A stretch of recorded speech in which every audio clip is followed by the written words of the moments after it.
حضرت قاری صاحب پڑھ رہے تھے کہ تمہاری امت میں ہم ہوئے ہیں ہماری بے شک نجات ہوگی، تمہاری امت میں ہم ہوئے ہیں ہماری بے شک نجات ہوگی، تمہیں وہ دولہا ہوگا جس کے تمام امت برات ہوگی۔ آئیے بلا تاخیر سرزمین لہر پور سے تشریف لائے مہمان مقرر عالی جناب حضرت مولانا مفتی ہلال احمد صاحب قاسمی دامت برکاتہ العالیہ ہمارے اسٹیج پر جلوہ افروز ہیں۔ ان مصروں کے ساتھ رحمت دوں گا کہ بشر ہر حال میں تم کو خلاف ظلم لڑنا ہے، ضرورت جب پڑے ایمان کی پہچان بن جانا، اور تقاضا فرض کا یہ ہے کہ جس نے زندگی دی ہے اسی کی راہ میں ہنستے ہوئے قربان ہو جانا۔ علی جناب حضرت مولانا مفتی ہلال احمد صاحب قاسمی دامت برکاتہ العالیہ مائک پر۔ الحمدللہ رب العالمین والصلاة والسلام على سید المرسلین وعلى آلہ اجمعین، اما بعد، بسم اللہ الرحمن الرحیم، ما آتاکم الرسول فخذوه وما نهاکم عنه فانتهوا، وقال النبی صلی اللہ علیہ وسلم ایاک والمعصیہ، او کما قال علیہ الصلاۃ والسلام۔ اسٹیج پر رونق افروز علماء کرام، اساتذہ اعظام، دیر سے آپ حضرات نعت پاک بیانات سب ساری چیزیں سن رہے ہیں، تھوڑی سی میری درخواست ہے، پھر بات شروع کروں گا۔ اگر آپ لوگ مناسب سمجھے تھوڑا سا آگے بڑھ جائیں، بات جگہ بالکل خالی ہے، ایسا لگتا ہے جیسے ہم لوگ دنیا کا نقشہ دیکھتے ہیں تو بعض جگہ ہرا ہوتا، بعض جگہ سفید۔ اس آپ کے سامنے ہو اور جو کچھ بات عرض کروں گا، امید ہے اور کوشش کریں اور اللہ سے دعا کریں کہ اللہ مجھے بھی اور آپ سب کو عمل کی توفیق نصیب فرمائے۔ میرے علی تو گناہ کس کو کہتے ہیں؟ آپ سے پوچھوں گناہ کس کو کہتے ہیں؟ آپ کہیں گے جھوٹ بولنا گناہ، آپ کہیں گے چوری کرنا گناہ، شراب پینا گناہ۔ حدیث پاک میں نے ذکر کی ہے، اس حدیث کا ایک جملہ ہے، اللہ کے نبی حضرت محمد الرسول اللہ نے صحابی کو یہ وصیت فرمائی تھی کہ گناہ سے بچنا۔ دوسرا ٹکڑا حدیث کا یہ ہے، حل اللہ سخطہ، جب انسان گناہ سے بچتا نہیں تو اللہ اپنی ناراضگی کو حلال کر دیتا ہے، یعنی اللہ ناراض ہوتا ہے۔ گناہ کہتے کس کو ہیں؟ سوال ایک یہ ہے، اور دوسرا یہ ہے کہ ہم گناہ کو گناہ سمجھتے ہی نہیں۔ دو چیزیں، ایک یہ ہے کہ ہم گناہ کو گناہ سمجھتے نہیں، اور دوسرا یہ ہے کہ گناہ کہتے کس کو ہیں؟ تو آپ بتاتے ہیں شرک کرنا گناہ ہے، آپ بتائیں گے کہ جھوٹ بولنا گناہ ہے، آپ بتائیں گے کہ شراب پینا گناہ ہے، نامحرم کا دیکھنا گناہ ہے، گالی دینا گناہ ہے۔ بابا یہ تو گناہ کی قسمیں ہیں، گناہ کہتے کس کو؟ میں یہ پوچھ رہا ہوں، یہ تو گناہ کی قسمیں ہیں، گناہ کہتے کس کو ہیں؟ گناہ کہتے ہیں اپنے بڑوں کی بات نہ ماننا۔ گناہ کس کو کہتے ہیں؟ اپنے بڑوں کی بات نہ ماننا۔ اور اہل ایمان کے لیے سب سے بڑا کون؟ اللہ۔ کون؟ اور اللہ کی ذات، آپ کی صفات، اس کے بعد سب سے بڑا مقام کس کا؟ رسول اللہ کا۔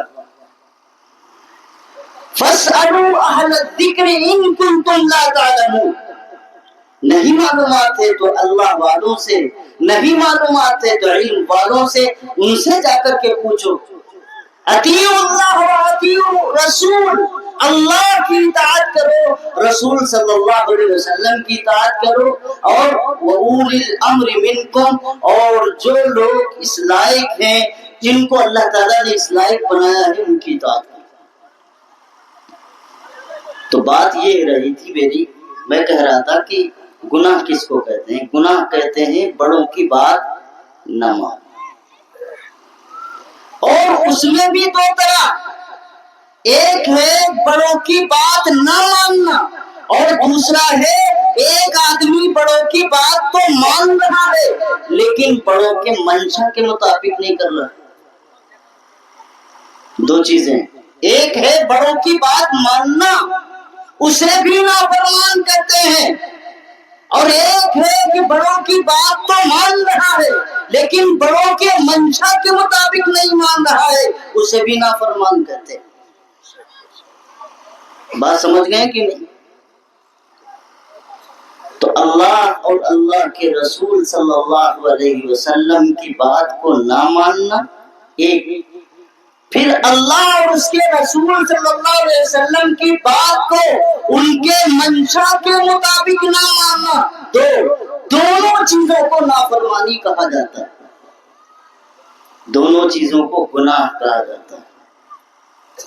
حضرت نبی کریم صلی اللہ علیہ وسلم نے حضرت عبداللہ بن عباس رضی اللہ تعالی عنہ کو 5 گناہ کے بارے میں بتایا۔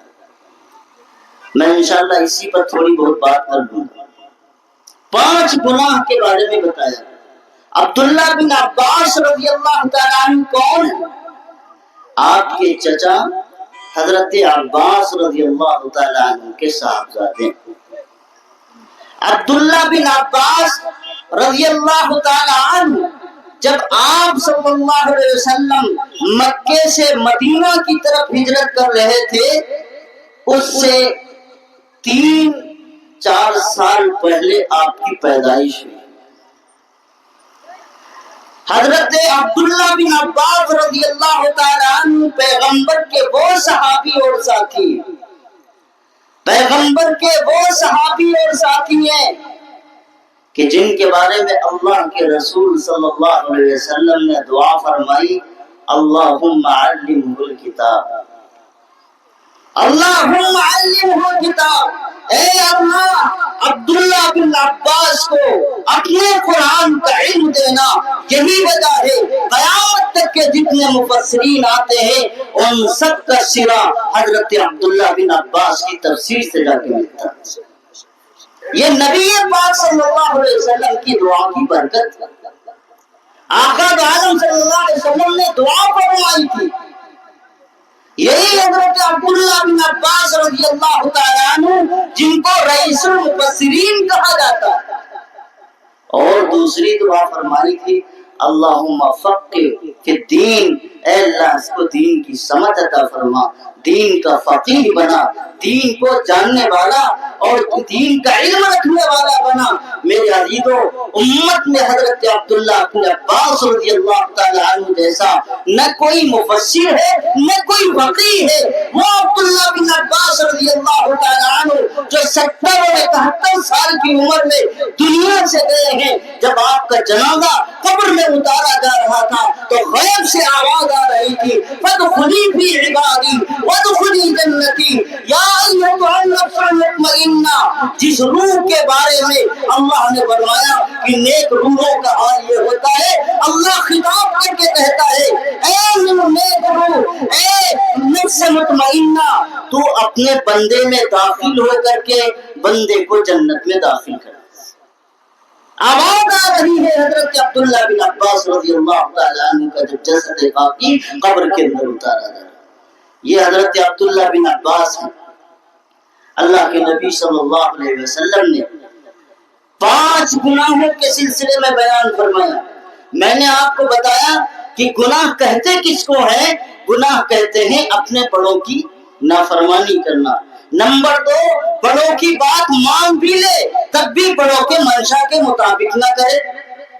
جیسے مثال کے طور پر ایک آدمی نماز تو پڑھتا ہے لیکن خلاف سنت، ایک آدمی اذان تو دیتا ہے لیکن سنت کا اہتمام نہیں کرتا، ایک آدمی تجارت تو کرتا ہے لیکن حلال اور حرام کی تمیز نہیں کرتا۔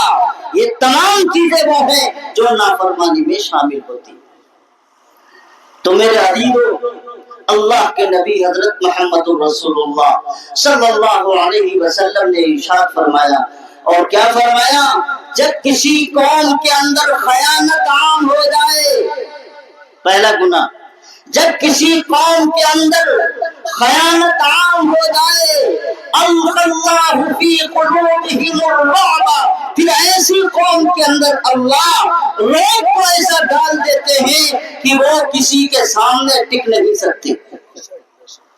پہلا گناہ کیا ہے؟ جب ان کے اندر خیانت عام ہو جائے۔ خیانت کس کو کہتے ہیں؟ کسی کی راز کی بات کو اوپن کر دینا۔ بڑا آسان ہے آج کے دور میں موبائل رکھنا، ابھی بات ہو رہی تھی، بڑا آسان ہے موبائل رکھنا، لیکن یاد رکھیے دنیا کتنا ہی ترقی کر جائے اور کتنے ہی مادے بن جائیں، کتنا ہی دنیا آگے بڑھ جائے، لیکن قرآن کا، نبی کا، شریعت کا حکم تبدیل نہیں ہوتا۔ اگر یہی بات آپ مجمع میں، کسی محفل میں، کسی مشورے میں بات کرتے ہیں اور مشورے میں یہ بھی طے ہوتا ہے کہ کوئی آدمی ہماری بات کو باہر نہ پہنچائے تو یہ امانت میں خیانت ہے۔ اگر کوئی بات پہنچاتا ہے تو یہ امانت میں خیانت ہے۔ آپ کو کس نے حق دیا ہے؟ آپ موبائل پہ کال ریکارڈنگ کر رہے ہیں، آپ جس سے بات کر رہے ہیں اس سے آپ نے اجازت لی ہے کہ ہم آپ کی گفتگو کو ریکارڈ کر سکتے ہیں؟ بات سمجھیے گا۔ پھر آپ اس گفتگو کو، آپ اس بات کو شیئر بھی کر رہے ہیں، ایک گروپ سے دوسرے گروپ، دوسرے سے تیسرے گروپ، اور اسی طرح بغیر کسی کے اجازت کے آپ کیسے تصویر لے سکتے ہیں؟ بغیر کسی کے اجازت کے آپ کیسے مووی بنا سکتے ہیں؟ آپ مووی بنا کر کے اس کو نیٹ پر شو کر رہے ہیں، اس کو شیئر کر رہے ہیں، دنیا دیکھ رہی ہے اور کہتے ہیں کہ ہم بڑے ایماندار لوگ ہیں، بڑے امانت دار لوگ ہیں، ہم بڑے اللہ سے ڈرنے والے ہیں، ہم نافرمانی نہیں کرتے۔ یہی تو امانت میں خیانت ہے جو آپ کر رہے ہیں۔ کس سے آپ نے پوچھا کہ ہم آپ کا ویڈیو بنانے جا رہے ہیں، آپ کی تصویر کھینچنے جا رہے ہیں، آپ کی بات کو ریکارڈ کر رہے ہیں، آپ کی گفتگو چل رہی ہے، آپ کے کال پر باقاعدہ یہ بات آ رہی ہے کہ آپ کی بات کو ریکارڈ کیا جا رہا ہے۔ یہ کسی کے میسج، کسی کے پیغام کو، جو کسی کے بارے میں کچھ بھی خیال کرے، کچھ بھی ظاہر کرے، آپ فوراً اٹھا کر کے اسی آدمی کو دے دے کہ دیکھو یہ آدمی تمہارے سلسلے میں یہ ذہنیت رکھتا ہے، یہ چیٹ کرتا ہے، اس طرح کی بات کرتا ہے، آپ اس کو اس آدمی تک پہنچا دیں۔ یہ امانت میں خیانت نہیں ہے، یہ بھی امانت میں خیانت ہے۔ اللہ کا نبی حضرت محمد الرسول اللہ صلی اللہ علیہ وسلم نے منافق خالص کی نشانیاں بیان کرتے ہوئے فرمایا وَإِذَا أَتُمِنَا خَانَ، اور جب اسے امانت کی بات یا امانت سونپی جائے تو اس میں خیانت کرے۔ کیا واقعتاً ہم اتنے سالے معاشرے میں ہیں؟ کیا ہمارے اندر اتنا ہاضمہ مضبوط ہے؟ اگر کوئی بات کہے کہ یہ بات یہاں سے دوسرے تک نہ پہنچے، ہے ہمارا ہاضمہ اتنا مضبوط؟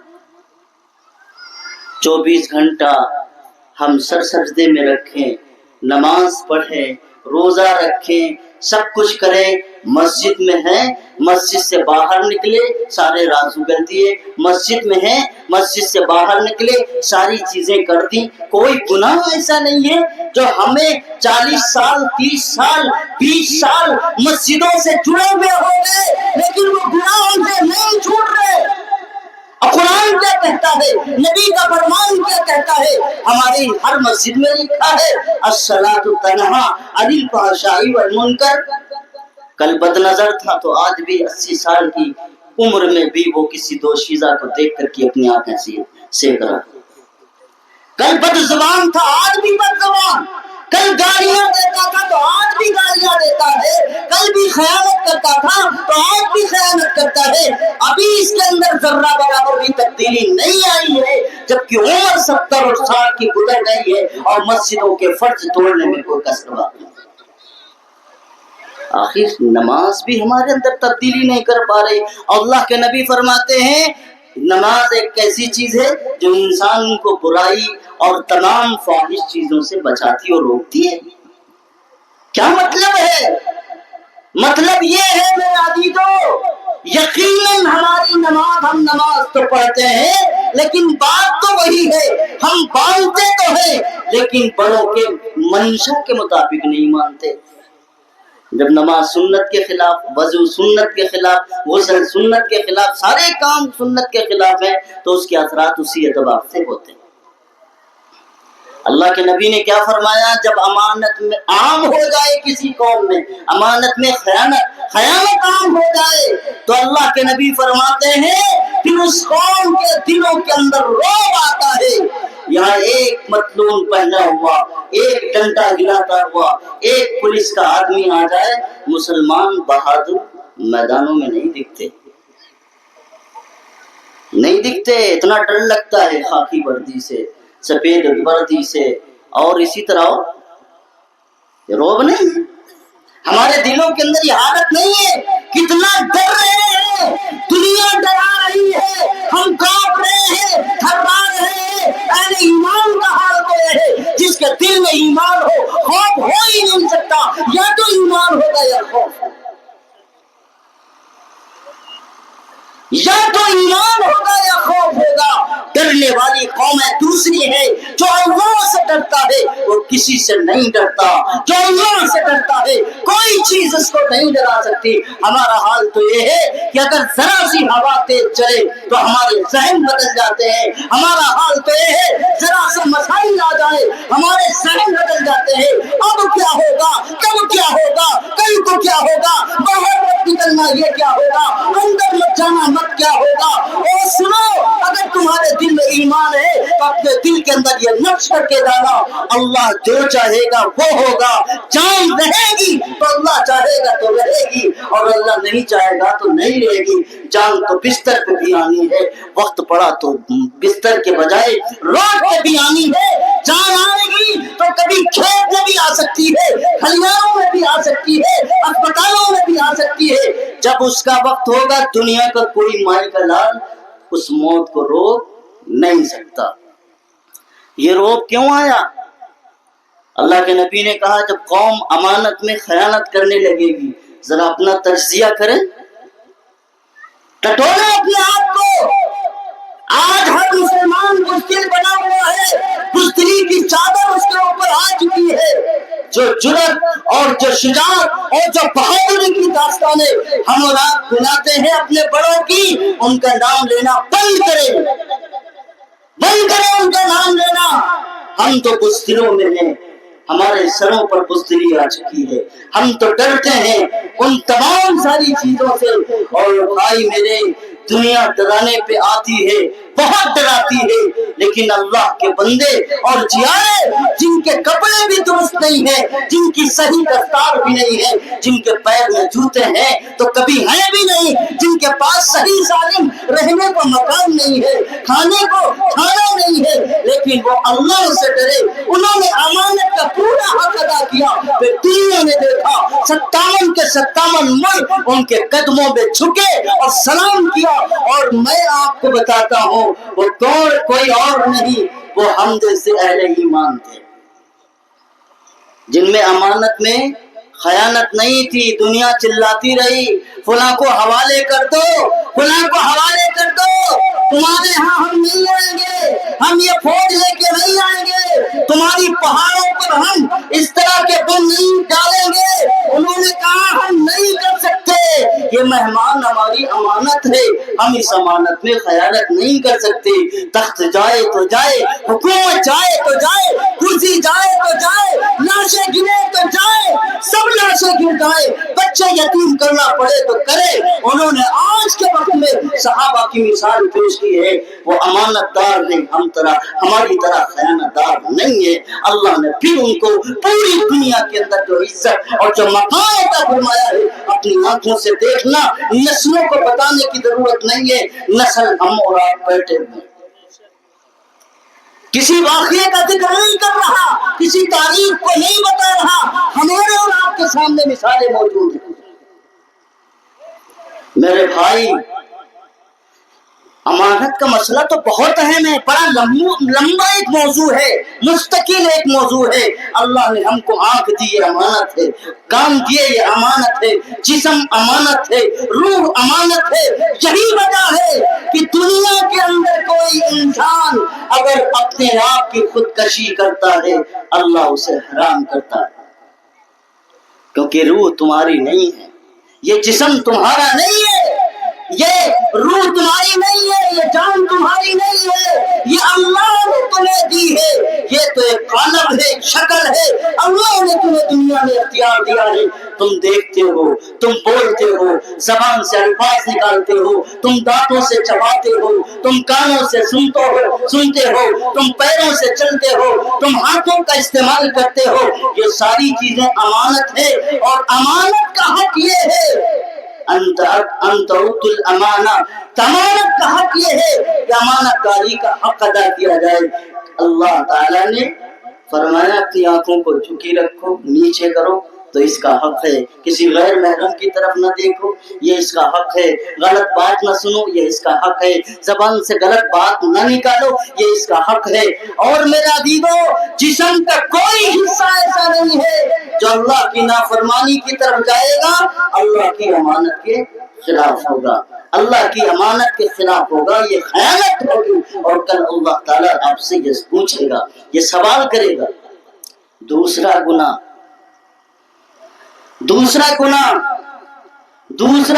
ہے جب کسی قوم میں زنا عام ہو جائے، بات سمجھیے گا میری، جب کسی قوم میں زنا عام ہو جائے، یہ میں نہیں کہتا، اللہ کے رسول صلی اللہ علیہ وسلم فرماتے ہیں، میں نہیں کہتا، اللہ کے نبی فرماتے ہیں،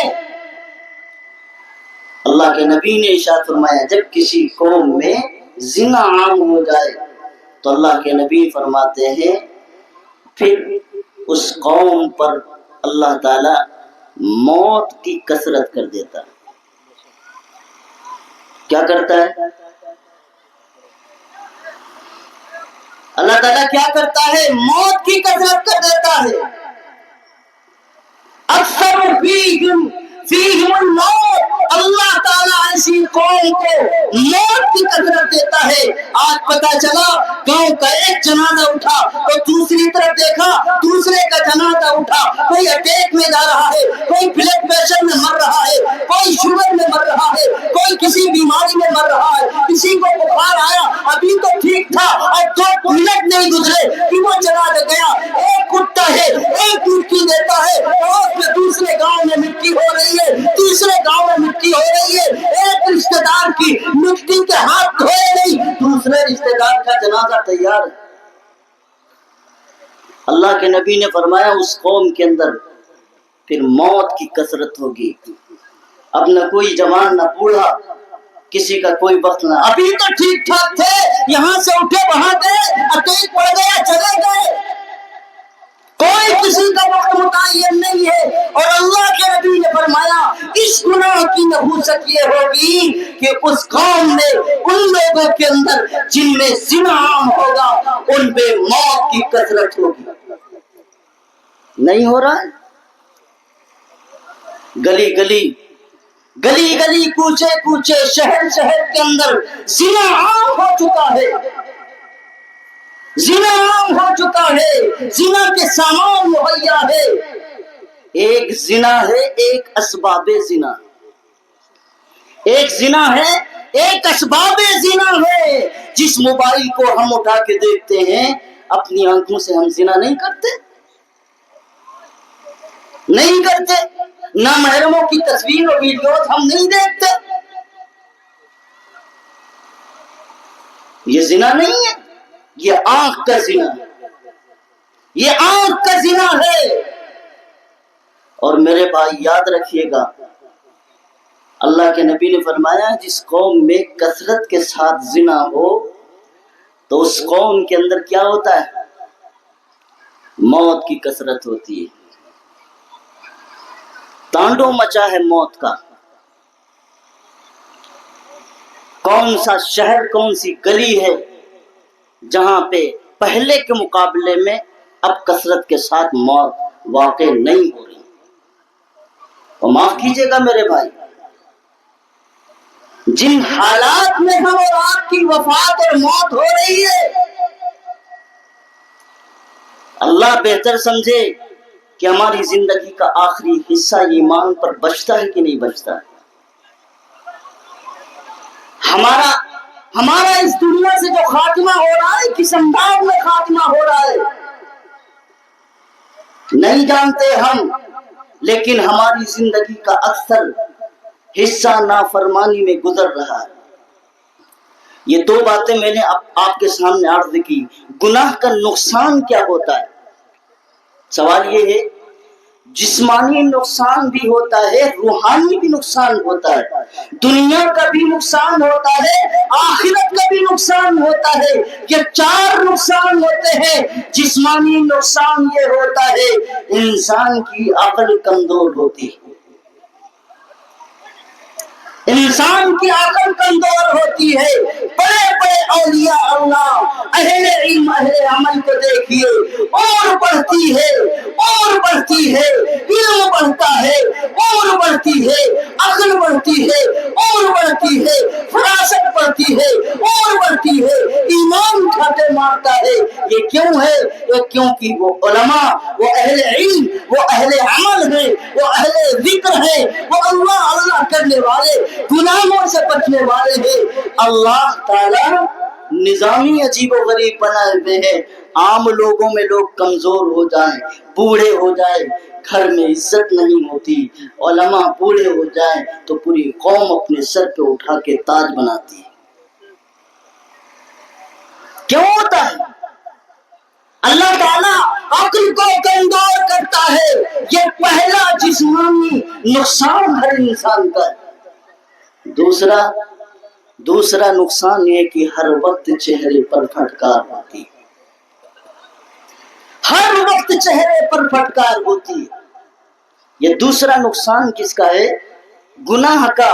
چہروں پہ نور نہیں آتا، لیکن جو گناہوں سے بچتے ہیں وہ کتنے ہی سیاہ رنگ کے ہوں، اگرچہ وہ سیاہ رنگ ہو، لیکن ان کے چہروں پر ایمان کا نور اس طرح ظاہر ہوتا ہے جس طرح سورج نکلتا ہے اور ہر چیز چمکتی ہے، اسی طرح دل کے اندر نور ایمان جگمگاتا ہے تو ان کے چہرے بھی روشن ہوتے ہیں، ان کے ہاتھ بھی روشن ہوتے ہیں، ان کا جسم بھی روشن ہوتا ہے، ان کی زبان بھی روشن ہوتے ہیں، ان کے الفاظ بھی روشن ہوتے ہیں، اور لفظ لفظ کے اندر نور ٹپکتا ہے. بات سمجھ رہے ہیں کہ نہیں؟ تیسرا گناہ جب ناپ اور تول میں کمی کی جانے لگے. کسی قوم میں ناپ اور تول کی کمی کی جانے لگے. یہی حضرت عبداللہ بن عباس رضی اللہ تعالی عنہ نے سورہ مطففین میں خود حضرت نے فرمایا کہ صرف ناپ اور تول میں یہ ڈنڈی مارنا نہیں ہے، صرف ناپ اور تول میں ڈنڈی مارنا نہیں ہے. حضرت نے فرمایا کہ رسول اللہ صلی اللہ علیہ وسلم کے سنت کے خلاف کوئی بھی کام کرنا یہ بھی دین میں ڈنڈی مارنا ہے. بات سمجھ رہے ہیں کچھ؟ کوئی بھی کام رسول اللہ کے سنت کے خلاف کرنا یہ بھی دین میں ڈنڈی مارنے کے مترادف ہے. میں نہیں کہتا، حضرت عبداللہ بن عباس رضی اللہ تعالی عنہ جو رئیس المفسرین ہیں وہ فرماتے ناپ اور تول میں کمی کرنا. یہاں آپ کے دل میں یہ بات آئی ہوگی کہ صرف ناپ اور تول ہی ہے. ناپ میں ہمارے یہاں علاقوں میں دریاں بنتی ہیں کہ نہیں، بڑی بڑی فیکٹری ہیں کہ نہیں ہے؟ سائز کیا ہونا چاہیے؟ چور سائز بنا کے ہم بڑوں کو دے رہے ہیں. ہمارا جہاں سے کام چل رہا ہے چور سائز بنا کے دے رہے ہیں. یہ ناپ اور تول میں کمی نہیں ہے. مزدوری کا جو حق وہاں سے آ رہا ہے آپ اس مزدوری میں کم کر رہے ہیں جتنا اس کا حق ہے. یہ ناپ تول میں کمی نہیں ہے. اللہ کے نبی نے فرمایا جب ناپ اور تول میں کمی واقع ہو جائے اللہ کے نبی نے فرمایا تو اللہ تبارک و تعالیٰ اس قوم سے رزق کو چھین لیتا ہے, اس قوم سے رزق کو اٹھا لیتا ہے. میرے بھائی یہ جو 5 ترازو رکھے ہوئے ہو ذرا ان کے بارے میں بھی معلوم کرو کہ سال میں کتنی مرتبہ اس پہ مہر لگانی پڑتی ہے. جس میٹر سے تم کپڑے ناپتے ہو کیا اس پہ مہر نہیں لگتی؟ الیکٹرانک کانٹا رکھتے ہو ادھر سے ادھر کر کے سارے مسائل بنا لیتے ہو. پیٹرول بیچنے والے اپنے ساری سیٹنگ کر لیتے ہیں, ناپنے والے تولنے والے کیا نہیں کر رہے ہیں؟ یہ ناپ و تول میں کمی نہیں ہے. اللہ کے نبی نے کیا فرمایا؟ پھر اللہ تعالیٰ رزق کو بند تھوڑی کرتا, اللہ نے وعدہ کیا ہے. لیکن ایک خاندان صبح سے شام تک سال بھر لمبی رقمیں کما کر کے بھی اس میں برکت حاصل نہیں کر پاتا, ایک پیسہ بھی اس کے پاس نہیں رکتا. اس کا مطلب یہ ہے اللہ تعالیٰ اس رزق کے تمام برکات کو ختم کر لیتا ہے. تم بھوکے نہیں رہو گے لیکن تمہاری بھوک کبھی ختم نہیں ہوگی. تم پیاسے نہیں رہو گے لیکن تمہاری پیاس کبھی ختم نہیں ہوگی. اللہ تعالیٰ رزق کو تنگ کر دیتا ہے. ہمارے لوگ کہتے ہیں مہنگائی بڑھتی چلی جا رہی ہے, مہنگائی بڑھتی چلی جا رہی ہے. مہنگائی بڑھنے کا سب سے اہم معاملہ یہی ہے. رسول اللہ صلی اللہ علیہ وسلم نے اور دیگر جگہوں پہ یہ بات لکھی ہوئی ہے کہ جب لوگ ناپ اور تول میں کمی کرتے ہیں تو اللہ تعالیٰ رزق کو تنگ کر دیتے ہیں, تجارت کو تنگ کر دیتے ہیں. آج یہی تو ہماری صورتحال ہے. ابھی 2 چیزیں باقی ہیں, وہ بات میں کبھی زندگی رہی تو انشاءاللہ بیان کر دوں گا. بات یہیں تک ختم کرنا ہے. تو دنیا کا نقصان تو ہم نے آپ نے دیکھ لیا, جسمانی نقصان بھی دیکھ لیا, اور بچا آخرت کا نقصان. آخرت کا نقصان کیا ہے؟ کوئی گناہ ایسا نہیں ہے. ہمارے حضرت مولانا افضال الرحمان صاحب دامت برکاتہم اور حضرت محی سنہ رحمت اللہ علیہ کو ہم نے اپنی آنکھوں سے دیکھا ہے, کئی بار ملاقات بھی کی ہے, اس کا شرف بھی حاصل ہے, صحبت میں بھی بیٹھے ہیں. حضرت فرماتے تھے کرنے کو تو اللہ سارے گناہ معاف کر سکتا ہے لیکن ایک چھوٹا گناہ بھی اگر پکڑنے پہ اللہ آ جائے اور حساب لینے پر آ جائے تو ایک چھوٹا گناہ بھی ہمیں جہنم میں لے جانے کے لیے کافی. حضرت کیا فرماتے تھے؟ ایک چنگاری پورے گاؤں کو جلا سکتی ہے, ایک چنگاری پورے گاؤں کو جلا سکتی ہے. ہم تو کہتے تھے یہ چھوٹا ہی گناہ تو ہے, ہم تو کہتے ہیں یہ چھوٹا ہی گناہ تو ہے. ایک چھوٹا گناہ ہمیں جہنم پہنچا سکتا ہے. کوئی مسلمان یہ سمجھے کہ ہم جنت کے ٹھیکیدار ہیں, 2 روپے میں 10 روپے میں 50 روپے میں 500 روپے میں 1000 2000 میں شیخ صاحب کہے نہیں ہم 70,000 دے دیں گے, ہم 1.5 لاکھ مسجد میں دے دیں گے, 5 لاکھ دے دیں گے, جنت ہمارے باپ کی ہے, تمہارے باپ کی جنت نہیں ہے. جنت کی چابی تو اللہ کے ہاتھ میں ہے, جب جسے چاہے گا اسے دے گا. جو گناہ کر کے آئے ہو اللہ کا انصاف تو یہ ہے کہ جو گناہ کرے, جو مجرم بنے تو وہ سزا بھگتے. کیوں دنیا میں یہ قانون نہیں ہے قانون. تمہارا بچہ غلطی کرے تم ماں سزا نہیں دیتی, تم سزا نہیں دیتے, اللہ سزا کیوں نہیں دے گا؟ اللہ جس طرح شدید العقاب ہے, سزاؤں کو سخت کرنے والا ہے, یقیناً اللہ کی رحمت بڑی عالی ہے, یقیناً اللہ کی شان بڑی عالی ہے, اللہ کی رحمت بہت عالی ہے. لیکن اس کا مطلب یہ نہیں ہے اللہ کی رحمت کا تو ہمیں سہارا ہو, لیکن اس سہارے کے نتیجے میں ہم گناہ پر گناہ کرتے جائیں. تو آخرت کا نقصان یہی ہے کہ جہنم میں جلائے جائیں. جب تک اللہ تعالیٰ رکھے جب تک ہمارے گناہ کا سلسلہ اور جب تک اس کی سزا اللہ رکھنا چاہے. ایسا نہیں ہے کہ ہم نے کلمہ پڑھ لیا تو جہنم ہمارے لیے نہیں ہے، صرف کافروں کے لیے. ہمارے ان کے میں فرق یہ ہے کہ وہ ہمیشہ ہمیں جہنم میں رہیں گے، لیکن ہمارا حال یہ ہوگا کہ ہم نے اگر گناہ کیا ہے تو جہنم میں اس کی سزا بھگتنی پڑے. دنیا کی آگ برداشت نہیں ہوتی،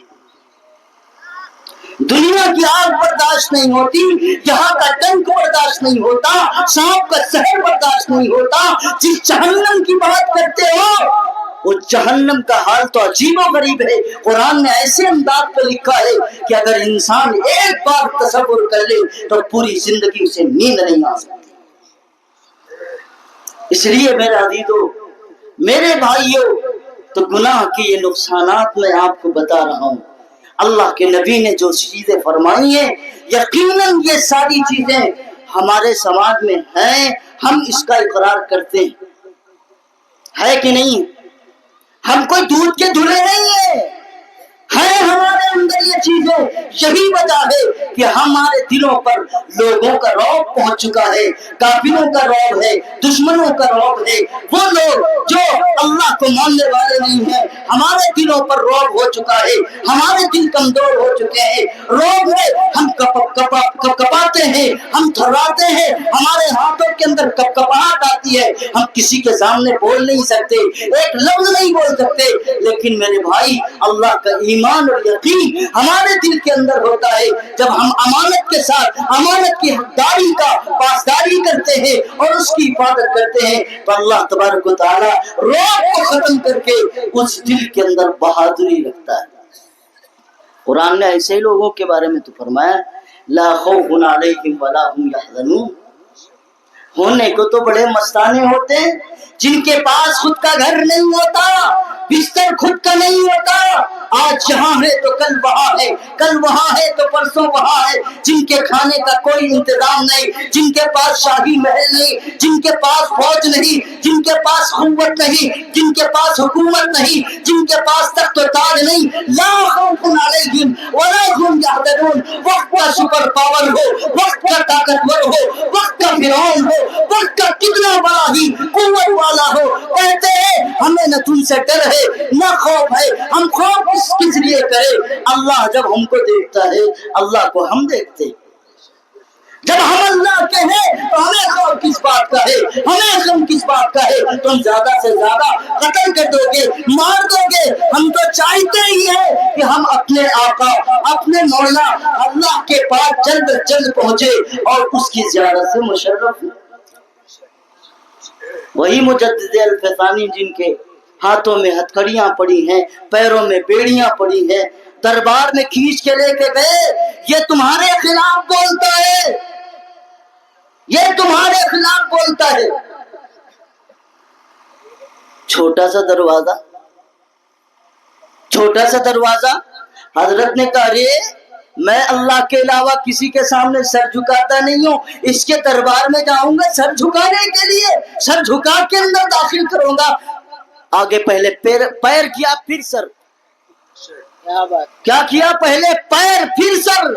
پھر درباری کرنے لگے، کہنے کتنا بڑا گستاخ آدمی ہے، سر کو آگے نہیں کر رہا، پیر کو آگے کر رہا ہے. کہنے لگے او بھائی، یہ سر اللہ کے سامنے جھک سکتا ہے، کسی اور کے سامنے جھک نہیں سکتا. تیرا دربار کتنا بڑا عالی ہو، کتنا مقام والا ہو، میں تو وہ ہوں لا خوف علیہم ولا هم يحزنون. لا خوف علیہم ولا هم يحزنون. بیڑیوں میں بندھے ہیں، پیروں میں ہاتھوں میں ہتھکڑیاں، پیروں میں بیڑیاں ہیں. دربار میں پیش کیا گیا.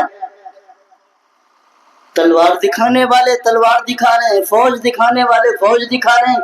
ساری قوت اکٹھا ہوئی ہے اور ایک منٹ کے لیے اللہ کا بندہ ٹس سے مس نہیں ہوا. کیوں؟